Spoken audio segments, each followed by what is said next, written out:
ಅನುದಿನ ಅನುಕ್ಷಣ ಮನೆಯಲ್ಲೂ ಕಲಿಯೋಣ, ಕಲಿಕೆಯ ಹೊಸ ಹಾದಿಯಲಿ ಜೊತೆಗೂಡಿ ಹೆಜ್ಜೆಯ ಹಾಕೋಣ, ಸಂತಸದಿ ಕಲಿಯೋಣ ನಮ್ಮ ಹೆಮ್ಮೆಯ ಈ ಕ್ಲಾಸಿನಲ್ಲಿ. Yes sir. Yes teacher. Present ma'am.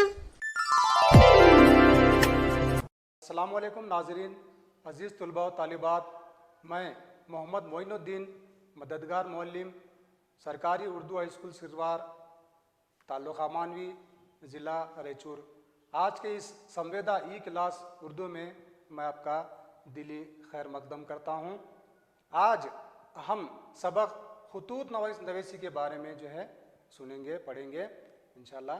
तो तमाम बच्चों से मेरी गुजारिश व दरख्वास्त है कि कापियाँ और किताबें सामने ले लीजिए ताकि जो अहम नुकात हैं उसको जो है हम ज़ब्त तहरी में ला सकें। तो आज हम सबक ख़ुतूत नवीसी के बारे में पढ़ने जा रहे हैं। तो इसमें ख़त किसे कहा जाता है, ख़त किस अंदाज में लिखा जाता है, ख़त के माने क्या हैं, ख़त का आगाज़ व इर्तिक़ा कहाँ से हुआ, इसके बारे में हम मुख्तसर मालूमात हासिल करने की कोशिश करेंगे। तो आइए नाज़रीन, अज़ीज़ तलबा व तालिबात, आज हम सबक ख़ुतूत नवीसी का यहाँ पर बाकायदा आगाज़ करेंगे। सबसे पहले हम लेंगे ख़त के माने और मफ़हूम, यानी ख़त किसे कहा जाता है और उसका मफ़हूम क्या है, क्या मफ़हूम आता है उसका, इंशाअल्लाह हम यहाँ देखने की कोशिश करेंगे। तो अज़ीज़ तलबा व तालिबात नाज़रीन, ख़त एक अरबी ज़ुबान का लफ्ज़ है। जिस तरह यहाँ पर लुग़त के एतबार से जो हमें मालूम हुआ है, ख़त के जो माने हैं वो अरबी ज़ुबान का लफ्ज़ है, जिसके लुग़वी माने जो आते हैं लकीर के आते हैं। लकीर या सुत्र भी कहा जाता है ख़त को, या तहरीर के भी होते हैं। ख़त के माने सबसे पहले आएंगे लकीर के, दूसरे माने जो आएंगे वो सूत्र के, और तीसरे जो माने आएंगे वो तहरीर के हैं। ज़माने की तब्दीलियों के साथ साथ लफ्ज़ ख़त के माने वो मफ़हूम में तब्दीली भी आती गई। इस बात का भी यहाँ पर जिक्र हो रहा है, जैसे जैसा ज़माना गुज़रता रहा वैसे वैसे ख़त का जो लफ्ज़ है उसके माने और मफ़हूम भी जो है वो उसमें भी तब्दील आती गई, और ये लफ्ज़ मकतूब नामा के माने में भी मुश्तमिल होने लगा, यानी मकतूब नामा भी इसे कहा जाने लगा। दरअसल दो अफराद के दरमियान तरसील व ख़यालात यानी ख़त के ज़रिए आपस में बातचीत का एक वसीला है, जिसमें एक शख्स किसी दूसरे शख्स को अपना पैगाम पहुंचाता है। ख़त के माने ये हैं कि एक का पैगाम दूसरे को पहुंचाना या दूसरे का पैगाम हम तक पहुंचाने का नाम ही ख़त कहलाता है। The dictionary of world literature में किसी माहिरीन तालीम ख़त की तारीफ़ करते हुए लिखते हैं, ख़त आम तौर से मकतूब निगार यानी पहला आदमी, यानी ख़त आम तौर से मकतूब निगार पहला आदमी और मकतूब अलिया दूसरा आदमी के बीच तबादला ख़याल का ज़रिया है। मैं एक मरतबा फिर ये आपके सामने पेश करना चाहूँगा, ये कोटेशन यानी इक़्तिबास जो माहिरीन तालीम जो लिखा है डिक्शनरी ऑफ वर्ल्ड में, डिक्शनरी ऑफ वर्ल्ड लिटरेचर में इसका जिक्र आता है। किसी माहिरीन तालीम ख़त की तारीफ़ करते हुए लिखते हैं, ख़त आम तौर से मकतूब निगार पहला आदमी और मकतूब अलिया दूसरा आदमी के बीच तबादला ख़याल का एक ज़रिया कहलाता है। तो इसी तरह ख़त लिखना और पढ़ना एक समाजी अमल है। इस बात का भी जिक्र हो रहा है कि एक ख़त लिखना या पढ़ना एक समाजी अमल होता है, लोगों के दरमियान आपसी राबता ये ख़त का जो एक ज़रिया हो जाता है। इंसान एक समाजी हैवान है, इंसान समाज से अलहदा रहकर ज़िंदगी बसर नहीं कर सकता। इस बात का भी जिक्र हो रहा है। आमतौर पर हम देखते हैं कि इंसान एक समाजी जानवर है, यानी समाज में रहना पसंद करता है। इंसान अकेला जो है बहुत कम रहना पसंद करता है, ज़्यादातर जो है समाज में मिलजुल कर रहने की जो वो क्या है, हर किसी की एक ख्वाहिश होती है और उसका एक इंसानी फरीज़ा होता है। हर इंसान के दूसरे इंसानों से मुख्तलिफ नौइयत के रवाबित यानी कॉन्टैक्ट होते हैं। इंसानी रिश्तों की इब्तिदा घर और ख़ानदान से होती है। इस बात का भी यहाँ पर जिक्र हो रहा है कि भाई इंसानी रिश्तों की जो इब्तिदा है वो घर और ख़ानदान से होती है। इसके अलावा ज़िंदगी के मुख्तलिफ शोबों में अलग अलग रिश्ते कायम होते हैं, जैसे उस्ताद और शागिर्द का रिश्ता, कारखाने के मालिक और मजदूर का रिश्ता, दफ्तर में आला अहदेदार और मातहत का रिश्ता वगैरह, जिन्हें कायम रखने और मुस्तहकम बनाने में ख़त व किताबत और मुरासिलत का भी दखल होता है। यानी जितने भी जो है वो एक दूसरे के कॉन्टैक्ट जो बताए गए हैं, आला अहदेदारान और उसके जो मातहतीन जो आते हैं, उनके दरमियान कॉन्टैक्ट रखने से के लिए अपने राबिता कायम रखने के लिए ख़त व मुरासिलत बहुत ज़रूरी है, ये बताया जा रहा है। जब किसी वजह से लोग एक दूसरे से नहीं मिल सकते तो यहाँ पर ख़त के ज़रिए रब्त पैदा करते हैं, यानी बहुत दूर हैं एक दूसरे के लिए, एक दूसरे को नहीं मिल पाते, तो ऐसे वक्त हमको खुतूत का जो है वो सहारा लेना ज़रूरी होता है। खुतूत मुलाकात का बदल बन जाते हैं, यानी ख़त एक मुलाकात का एक मुतबादिल जो है हिस्सा कहा जा सकता है। इसलिए ख़त को आदि मुलाकात भी कहा जाता है। इस बात का भी जिक्र हो रहा है, ख़त को ज़्यादा अहमियत देते हुए ख़त को जो है आदि मुलाकात का जो है वो ज़रिया कहा जा सकता है। तो आइए नाज़रीन, यहाँ पर खुतूत नवीसी की इब्तिदा और इर्तिक़ा के बारे हम मुख्तसर देख लेंगे कि ख़त का लिखना कब से शुरू हुआ और कहाँ वो जो है कहाँ से कहाँ तक यहाँ पहुँच गया। ये कहना मुश्किल है कि जब से तहरीर यानी लिखने पढ़ने की इब्तिदा कब और कैसे हुई। ये कहा जा सकता है कि जब से तहरीर यानी लिखने पढ़ने की इब्तिदा हुई, उस वक्त से खुतूत नवीसी की इब्तिदा हुई जाती है। इस बात का जिक्र हो रहा है, ये कहना बहुत ही मुश्किल है कि जब से तहरीर यानी लिखने पढ़ने की इब्तिदा कब से और कैसे हुई। ये कहा जा सकता है कि जब से तहरीर यानी लिखने पढ़ने की इब्तिदा हुई, उस वक्त से खुतूत नवीसी की इब्तिदा हुई जाती है बोल के कहा जा रहा है। बहुत ही क़दीम ज़माने में निजी खुतूत के ज़रिए नहीं थे, यानी इस बात का भी जो है जिक्र किया जा रहा है, निजी खुतूत से पर्सनल जो लेटर लिखे जाते थे उसका जो है कुछ क्या है ज़रिया नहीं थे। अलबत्ता राजा महाराजा एक दूसरे को अपने कासिदों के ज़रिए खुतूत भेजा करते थे, यानी दीगर जो है ज़राए नहीं थे खुतूत भेजने के, लेकिन जो है राजा महाराजा जो है वो अपने जो मातहतीन होते थे उनके ज़रिए खुतूत जो वो भेजा करते थे, ये कहा जा रहा है। मकतूब निगारी एक अहम सिन्फ है, इस बात का भी जिक्र हो रहा है। ख़त लिखना, ख़त एक दूसरे को भेजना और वसूल करना, ये बहुत अहम जो है सिन्फ है कहा जा रहा है। जदीद में इसकी अहमियत कम होती जा रही है, इस बात का भी जिक्र हो रहा है यहाँ पर। जदीद जैसा जैसा ज़माना तरक्की करते जा रहा है, जैसा जैसा जो है वो क्या है नए नए तरीक़े जो है राइज हो रहे हैं ख़त लिखने के और हासिल करने के और भेजने के, तो खुतूत का जो मामला है वो उसका जो दायरा कम होता जा रहा है। उर्दू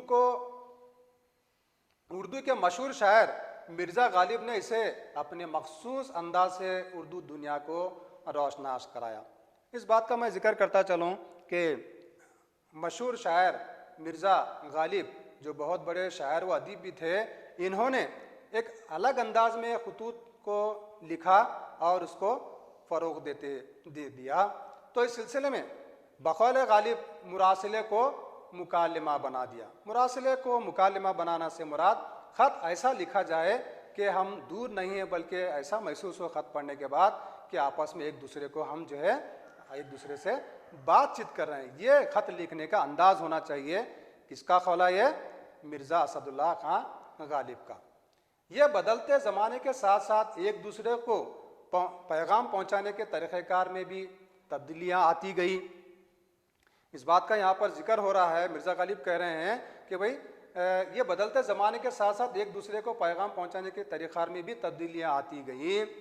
तरसील व अबलाग बहुत ही तरक्की कर गई, यानी आपस में जो कॉन्टैक्ट जो कायम थे, तरसील व अबलाग का जो मामला था वो जो है पुराने ज़माने को छोड़कर जदीद ज़माने के जो है जो तरीक़ेकार हैं उसको कबूल करते चले गए, जिसका ख़ास ज़रिया आज की मौजूदा जो ज़माना है वो इंटरनेट कंप्यूटर, मोबाइल फ़ोन वगैरह ने ली, जिसके ज़रिए सिर्फ चंद सेकंड में किसी को ख़त अगर लिखना है तो हज़ारों मील दूर तक मकतूब आलिया तक पहुंचाया जा सकता है। यानी पहले ज़माने में जो खतूत लिखे जाते थे सामने वाले को पहुंचाने के लिए बहुत वक्त लगता था, लेकिन ज़माना जैसे जैसा तरक्की करता गया, साइंस और टेक्नोलॉजी जैसी तरक्की करती गई, जो काम जो है एक दिन में होता था वो 1 घंटों में होता जा रहा है। जो 1 घंटे में काम होता था ख़त पहुंचाने का, वो सिर्फ मिनट में हो रहा है, और मिनट का काम जो है सेकंड्स में हो रहा है। ये जदीद टेक्नोलॉजी की वजह से आज क्या है,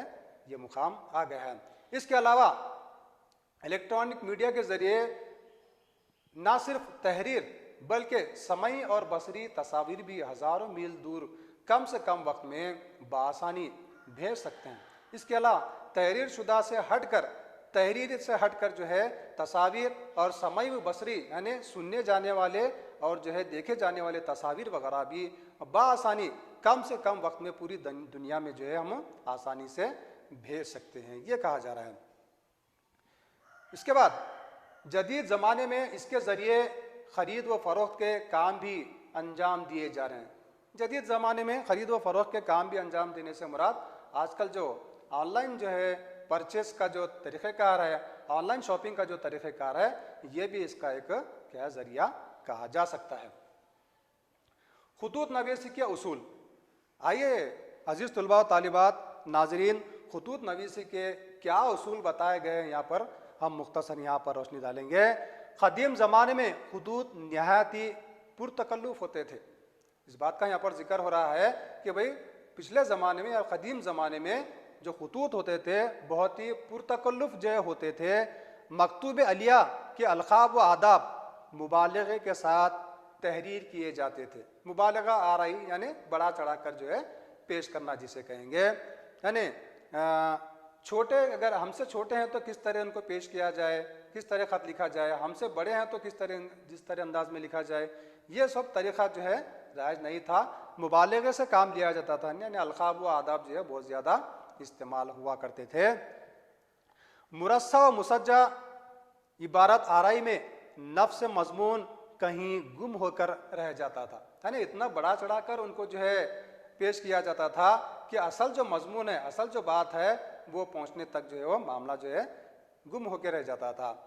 मिर्ज़ा गालिब ने मकतूब निगारी के रिवायती तरीक़ों को बदला और इन्होंने फ़ारसी ख़त व किताबत के लिए मुंदरज झेल उसूल पेश किए।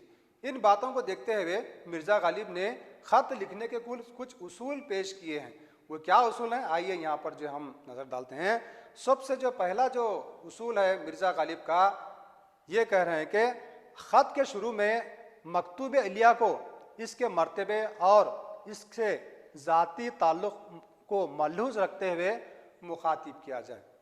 फिर एक मरतबा सुन लीजिए कि वह ख़त के इब्तिदा में यानी शुरुआत में मकतूब अलिया को इसके मर्तबे और इसके ज़ाती ताल्लुक़ को मलहूज़ रखते हुए मुखातिब किया जाए, यानी जिसका जितना मर्तबा है, अगर छोटे हैं तो किस अंदाज से लिखा जाए और हमारे से बड़े हैं तो उनको किस तरह से जो है लिखा जाए, किस अंदाज से लिखा जाए, इसका ख़ास लिहाज रखा जाए। मिर्ज़ा गालिब का ये कहना है। दूसरा ये जो दूसरा नुक्ता जो उन्होंने पेश की है मिर्ज़ा गालिब, अलक़ाब व आदाब मुख्तसरों। ये कह रहे हैं कि भाई अलक़ाब व आदाब बहुत ज़्यादा जो है बड़ा चढ़ा कर ना पेश किया जाए, बल्कि मुख्तसर अंदाज में हो और रस्मी तौर पर अपनी खैरियत की इत्तला देने और मकतूब अलिया की खैरियत तलब करने से गुरेज किया जाए। तीसरा नुकात जो उन्होंने पेश किया है, इसकी कोशिश करनी चाहिए कि तहरीर में बाहमी गुफ्तगू और मुकालमे का अंदाज हो, यानी लिखने का अंदाज ऐसा हो कि ऐसा महसूस हो पढ़ने के बाद कि भाई हम पढ़ नहीं रहे हैं बल्कि आपस में एक दूसरे को गुफ्तगू कर रहे हैं, एक दूसरे से गुफ्तगू कर रहे हैं और बिल्कुल एक दूसरे के करीब हैं, ऐसा महसूस हो। ये ख़त लिखने का अंदाज़ होना चाहिए, मिर्ज़ा गालिब का ये कहना है। चौथा जो नुक्ता उन्होंने पेश किया है, ख़त जो भी हो बातें बयान करने हो, ख़त में जो भी बातें बयान करनी हो इन्हें सलीक़े से तरतीब दिया जाए, यानी जो भी बातें बताए जा रहे हैं खतूत में उसको सलीक़े से जो है वो तरतीब जो है दिया जाए, ये कहा जा रहा है। पांचवा नुक्ता उन्होंने जो पेश किया है, अल्फाज और इबारत पेचीदा ना हो। पेचीदा से मुराद मुश्किल अल्फाज ना हो, बल्कि आसान अल्फाज में वो जो है खत लिखा जाए। इस बात का भी यहाँ पर जिक्र हो रहा है, जिससे मतलब समझने में मुश्किल ना हो। इस बात का भी जिक्र हो रहा है कि भाई बिल्कुल आसान अल्फाज में, आसान अंदाज में जो है लिखा जाए, ताकि पढ़ने वाले को बआसानी खत में क्या बात बताई जा रही है वो समझ में आ सके। छठा जो नुक्ता उन्होंने जो पेश किया है, जुबान की सेहत और खूबी का ख्याल रखा जाए। यहाँ पर भी इस बात का भी जिक्र हो रहा है कि भाई जुबान व बयान बेहतर होना चाहिए, ताकि सामने वाले को जो है पढ़ने के बाद अच्छा महसूस हो सके और जुबान में शीरनी पैदा हो सके, पढ़ने वाले और लिखने वाले में भी। जुबान की सेहत और खूबी का खास ख्याल रखें। एक ही लफ्ज़ को बार बार ना दोहराएं। मिसाल के तौर पर बास टाइम लोग और जो है लिखते हैं, लिखने में हो या फिर तहरीर में हो, और जो है लिखते हैं, तो इस दोहराने के जो अल्फाज हैं ये बार बार जो ना है, इस बात का भी ख्याल रखा जाए। मिर्ज़ा गालिब का ये मानना है। बेजा तवालत से जो है भी बचना चाहिए। इस बात का भी जिक्र हो रहा है कि भाई ख़त मुख्तसर और मुफीद होना चाहिए, यानी बेजा तवालत यानी बहुत ज़्यादा जो है उसमें इबारत आराई ना हो, यानी मुख्तसर अंदाज हो और बात भी समझ में आ सके, ये अंदाज खुतूत में होना चाहिए। इस बात का भी जिक्र हो रहा है। इसके बाद मुखातिबत के अलावा इबारत में भी मकतूब अलिया के मर्तबे का ख्याल रखा जाए, यानी जिस वक्त हम खिताब करते हैं, जिसको जो हम ख़त लिखते हैं, उसके मर्तबे का भी ख्याल रखा जाए। इस बात का भी जो है यहाँ पर जिक्र किया जा रहा है। तो आइए नाज़रीन अज़ीज़ तुलबा व तालिबात, इन तमाम नुकात के बाद हम ख़त के नमूने पर जो एक सुरसुरी जो है जायज़ा लें। ख़त किस तरह लिखा जाता है उसके नमूने यहाँ पर पेश किए जा रहे हैं।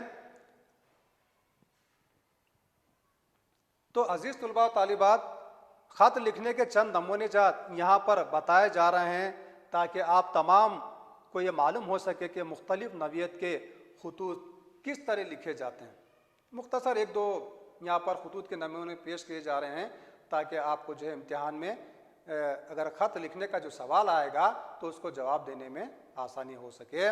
तो यहाँ पर पहला जो नमूना आपके सामने जो है पेश किया जा रहा है, जो स्कूल के सदर मुदर्रिस के नाम रुख्सत की दरख्वास्त का एक नमूना आपके सामने जो है पेश किया जा रहा है। सबसे पहले आएगा बखिदमत जनाब सदर मुदर्रिस साहब। ऊपर इधर जो है सीधे हाथ की तरफ जो आएगा कि भाई खत सबसे पहले बखिदमत जनाब सदर मुदर्रिस साहब, सरकारी उर्दू हाई स्कूल सिरवार, ताल्लुक़ा मानवी, ज़िला रायचूर। अगर अपने अपने ज़िले का जो भी है नाम अगर डाल दें तो यहाँ पर जो है ठीक रहेगा।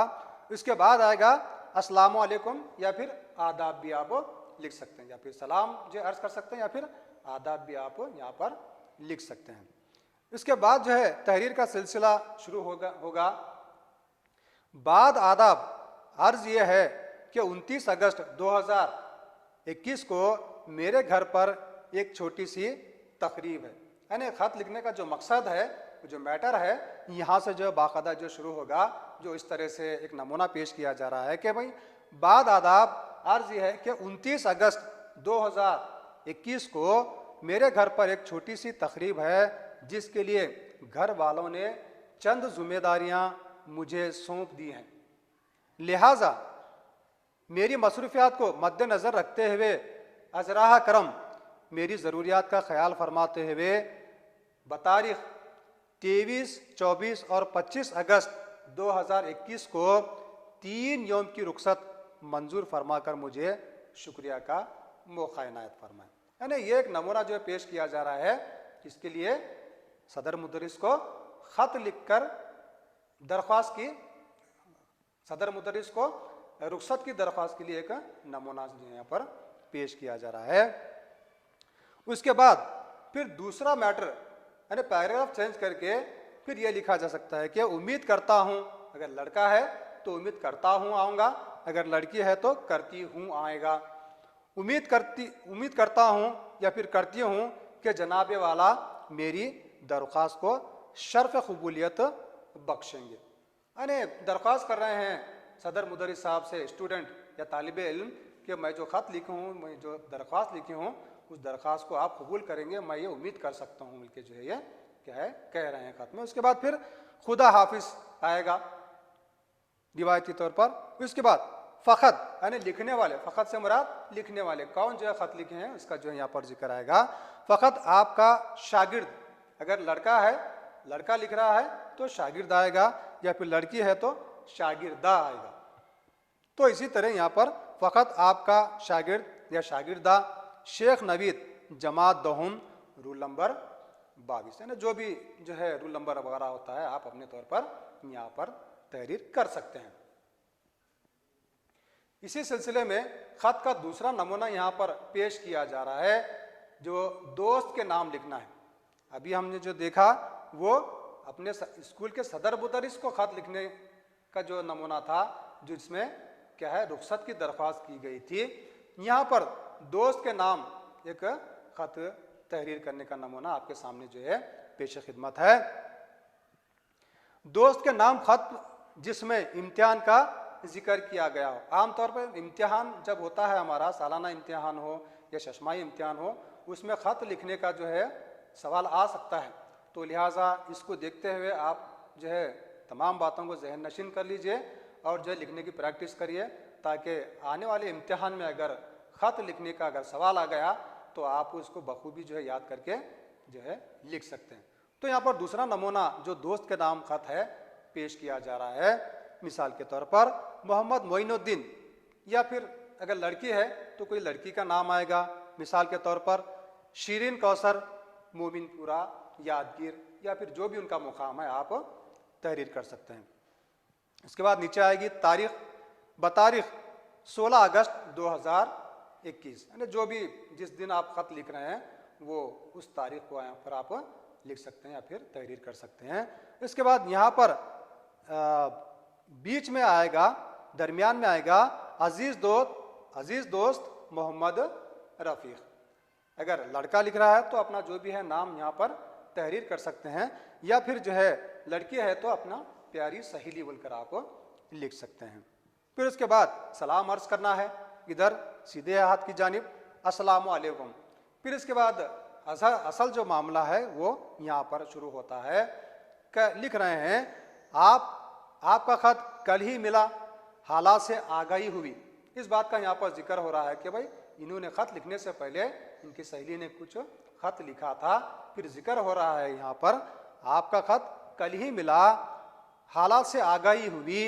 आपने खत में जिक्र किया है कि मेरे इम्तिहान कब से शुरू होने वाले हैं। शायद इनके खत लिखने से पहले इनके सहेली या इनका दोस्त का जो खत मिला था, इसमें जिक्र किया गया था कि भाई आपके जो इम्तिहान शुरू होने वाले हैं वो कब शुरू होने वाले हैं मुझे मालूम कराएं। तो यहाँ पर इन्होंने इसका भी जिक्र किया है पिछले खत का।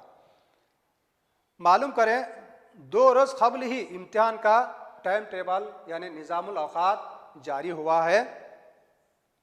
इम्तिहान 20 मार्च से शुरू हो रहे हैं, इसीलिए सख्त मेहनत कर रहा हूँ। इस बात का जिक्र हो रहा है कि भाई मेरे इम्तिहान 20 मार्च से शुरू हो रहे हैं, मैं अव्वल दर्जे में आने के लिए, अव्वल दर्जे में कामयाब होने के लिए सख्त से सख्त जो है मैं मेहनत कर रहा हूँ, ताकि अच्छे नंबरात हासिल करके मैं इम्तिहान कामयाब हो सकूँ।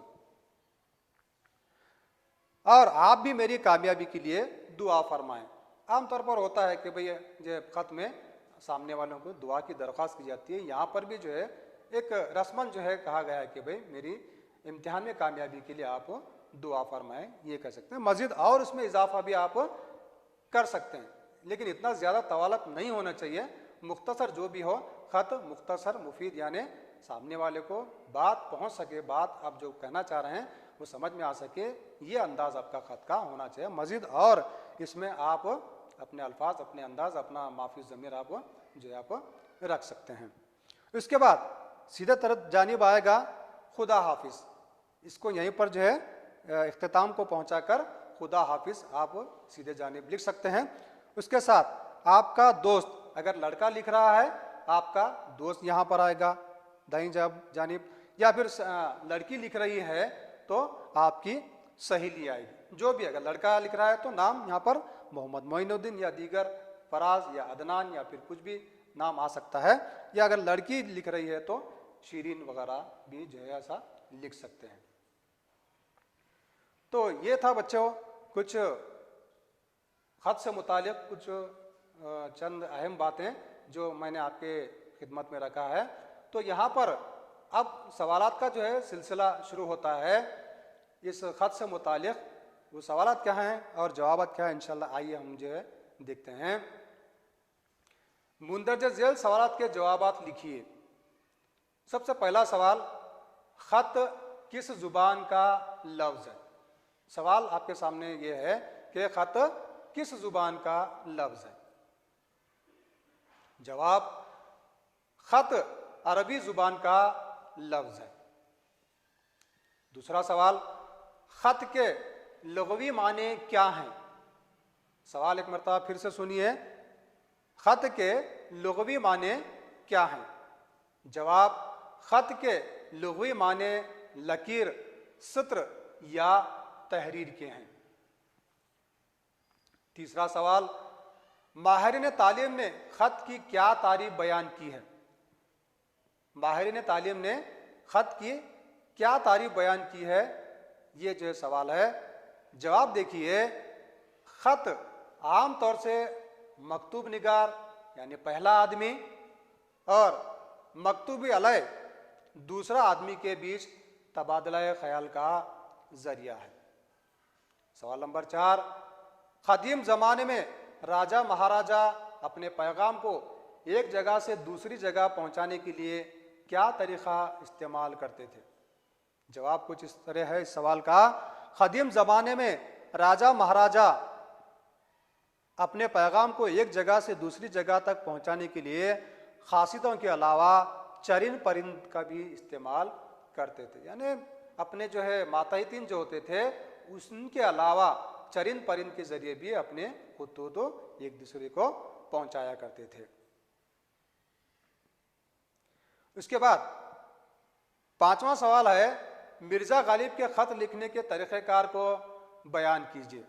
तो यहाँ पर अब सबक में जो हम नुकात जो देखे थे मिर्ज़ा गालिब के ख़त लिखने के जो तरीक़े थे, जो उसूल थे, उसी का ये जवाब रहेगा।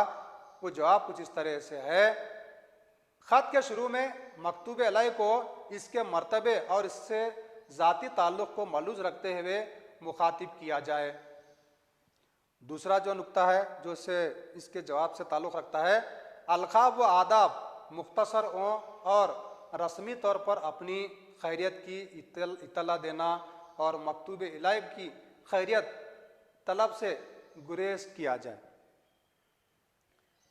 उसके बाद तीसरा नुक्ता जो उन्होंने पेश किया था जो इसके जवाब से ताल्लुक़ रखता है, इसकी कोशिश करनी चाहिए कि तहरीर में बाहमी गुफ्तगू और मुकालमे का अंदाज पैदा हो। यानी जहाँ तक हो सके ऐसी तहरीर लिखें, ऐसा लिखना की कोशिश करें कि भाई पढ़ने वाले को ऐसा महसूस हो कि हम दूर नहीं हैं बल्कि आपस में एक दूसरे से गुफ्तगू कर रहे हैं, बातचीत कर रहे हैं। ये अंदाज ख़त लिखने का होना चाहिए, ये मिर्ज़ा गालिब का कहना है। चौथा नुक्ता इस जवाब का इस तरह से है, ख़त में जो भी बातें बयान करनी हो इन्हें सलीक़े से तरतीब दिया जाए, यानी अच्छे अंदाज से इसको तरतीब दिया जाए। 5वां नुक्ता, अल्फाज और इबारत पेचीदा ना हो जिससे मतलब समझने में मुश्किल हो, यानी जो अल्फाज जो होते हैं वो बिल्कुल आसान हो ताकि पढ़ने वाले को बखूबी समझ में आ सके। छठा जो नुक्ता है, ज़ुबान की सेहत और खूबी का ख्याल रखें, एक ही लफ्ज़ को बार बार ना दोहराएं, बेजा तवालत से बचना चाहिए। इस बात का भी यहाँ पर जिक्र हो रहा है इस जवाब के सिलसिले में कि अल्फाज बार बार ना दोहराए जाएं ताकि असल मकसद असल बात समझने में मुश्किल ना हो। इसके बाद 7वां जो नुक्ता उन्होंने जो पेश किया मिर्ज़ा गालिब ने, इस जवाब से ताल्लुक़ रखता है ये नुक्ता, मुखातिबत के अलावा इबारत में भी मकतूबी अलय के मर्तबे का ख्याल रखा जाए। यानी सामने वाला जिस मर्तबा है, यानी अगर छोटे हैं तो उनको किस मर्तबे से लिखा जाए वो होना चाहिए, या फिर बड़े हैं हमारे से तो उनको किस मर्तबे से जो है मुखातिब होना चाहिए, इसका खास ख्याल रखते हुए ख़त लिखा जाए बोल के ये कहा जा रहा है। इसके बाद सवाल है, जदीद ज़माने के तरसील व अबलाग के ज़रिए क्या हैं बयान कीजिए। यानी आज के ज़माने के तरसील व अबलाग एक दूसरे से कांटेक्ट करने के जो तरीक़ेकार हैं वो बताने की बात यहाँ पर इस सवाल में कही जा रही है।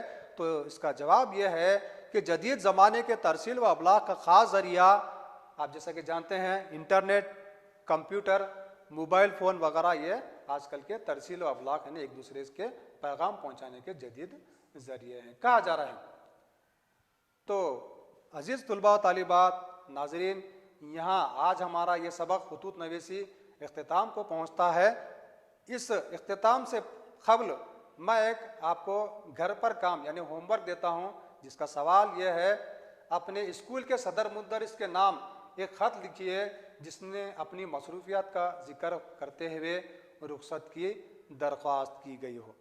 इसको न सिर्फ एक दो मरतबा बल्कि कई मरतबा आप दोहराएं, ताकि जब कभी इम्तिहान में सवाल पूछा जाए ऐसा, तो आपको आसानी से जो है तहरीर करने में कोई मुश्किल ना हो, यानी आसानी से आप लिख सकें। तो इतना कहते हुए मैं आज की क्लास से आपकी इजाज़त चाहता हूँ। इंशाल्लाह फिर कभी एक नया सबक के साथ आपके सामने रूबरू होऊंगा। तब तक के लिए खुदा हाफिज़, शुक्रिया। अनुदिना